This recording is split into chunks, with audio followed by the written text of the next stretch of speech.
2000, je me suis inscrite au cours de français à l'Alliance française, grâce à une copine. Elle m'a fait découvrir la poésie et la musique française. On partait en voyage au Louvre, à Paris, on montait dans la tour Eiffel par écran interposé.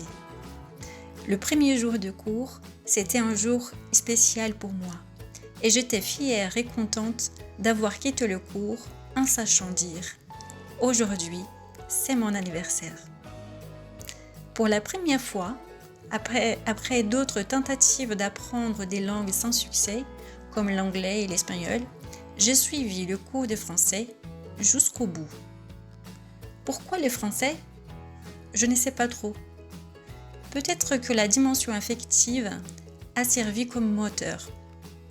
J'avais une copine avec qui partager en français, des projets de voyage possibles et une ambiance d'apprentissage très motivante. J'adorais mes professeurs. En tant qu'étudiante, j'ai commencé à m'imaginer en jouant le rôle des professeurs. Si c'était moi, j'allais créer un atelier de cuisine pour parler de la nourriture, utiliser l'impératif ou l'infinitif dans une recette de cuisine. Si c'était moi, pour aborder le thème « se déplacer dans l'espace », j'allais cacher des trésors au sein de la structure avec des indices pour que les apprenants les trouvent, etc., etc. La langue était comme un terrain de jeu. Et je me demandais, et si je devenais professeur de français, moi ?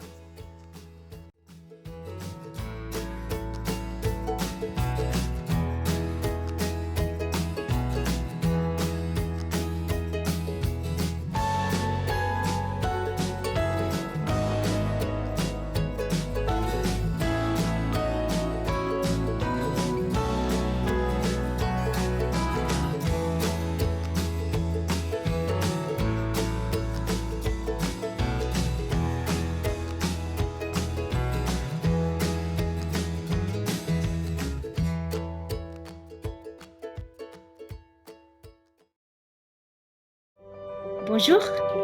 Bonjour, Bonjour, madame. je fais partie d'un groupe de personnes qui apprennent le français à la MJC à Louis Aragon. Et avec d'autres femmes d'origine étrangère, nous avons un projet vidéo qui s'appelle Récits des femmes.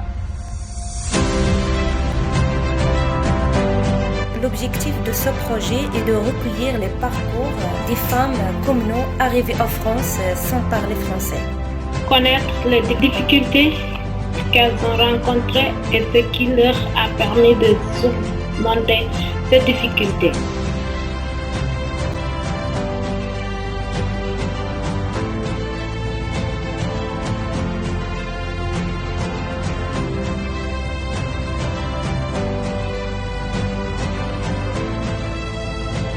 Pour commencer, je vais vous poser quelques questions.